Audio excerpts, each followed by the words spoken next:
Hello, doctor. Today I'm presenting my research proposal titled The Effect of TikTok F&B Review Credibility and Visual Appeal on Impulse Buying of F&B Products Among Gen Z in Greater Jakarta, the Role of Authenticity and Information Diagnostic. My name is Elvia, and today we are going to explore on the research proposal on how the digital landscape of food consumption is shifting from simple visual appeal to a more complex demand for authenticity. So let's start with the current landscape. As of April 2024, Indonesia has the highest number of TikTok users globally, around 127 million people. For Gen Z itself, this isn't just for entertainment, it's a research engine. Around like 57% of them use it for F&B discovery. So the trends, we can see the trends and the viral trends shipping the greater across the greater Jakarta, like from the Bangladesh noodles, or we call it as Mi Bangladesh, to the recent Dubai chocolate craze. These trends are driven by the For You page or FYP algorithm, which pushes the highly attractive visual content, often called as food porn, directly to the consumers. However, there is a problem. While the visuals are getting better, the trust is getting lower. We are facing a credibility crisis. Many influencers do not disclose whether the review is paid or genuine. We saw this explode in late 2023 with the public feud between the critics like Skoda Blue and the established reviewers.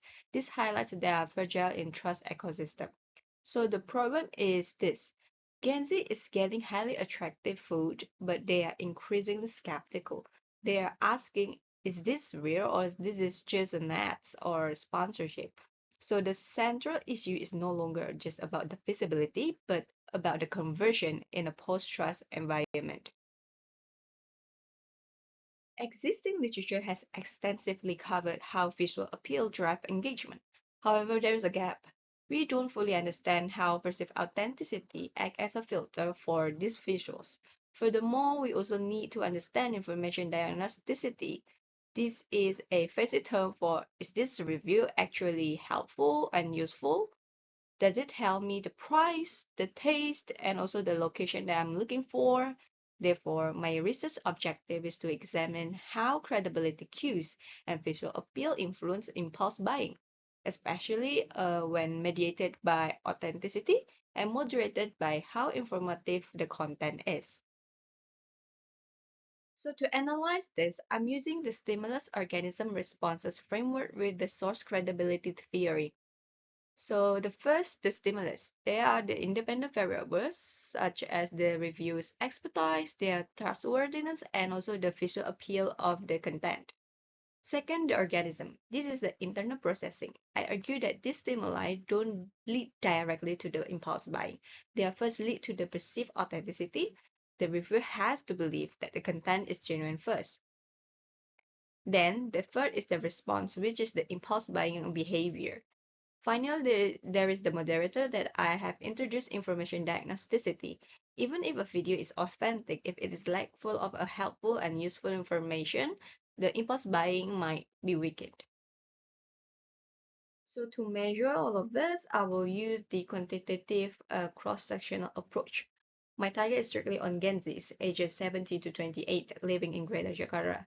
Why Greater Jakarta? Because it has the mature infrastructure for instant food delivery that enables the impulse buying, and also it has the highest digital users.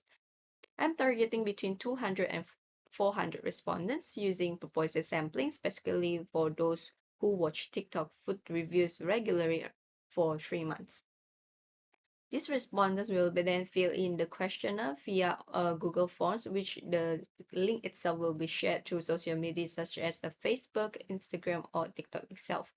Then, before they fill in the questionnaire, they will also have a informed consent, so they are well aware for the research purpose and their data is safe. Once the data is obtained, it will be analyzed using the PLS SEM with a smart PLS 4.0 software, which is ideal for testing mediation and moderation effects. By proposing these issues, there are three key areas of significance. First is the academic significance, as this contributes to the consumer behavior literature by extending the source credibility theory and the SOR framework into the algorithmic age. It fills a critical gap by empirically testing whether the authenticity acts as a cognitive filter that overrides simple visual appeals in the short form videos. Second is for industries, such as the micro, small, medium enterprises, as these businesses often waste their budget on viral influencers who have high views but then low trust. This study will also show whether the authenticity and informative content is actually important for the viewers, and it may give a practical guidance for the businesses to have more strategic marketing strategy, so it may yield to a better ROI.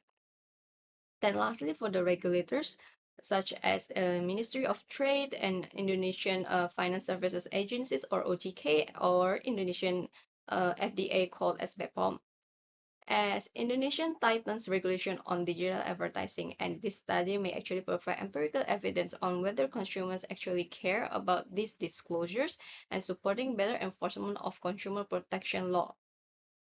So in conclusion, this study and proposal actually move just beyond the vanity metrics of likes and views. It proposed that in 2025 and forwards, the key to unlocking Gen Z's wallet isn't just about making a food looking good and looking appealing, but it's making the reviews feel real and useful, actually may triggers their behavior to have the impulse buying.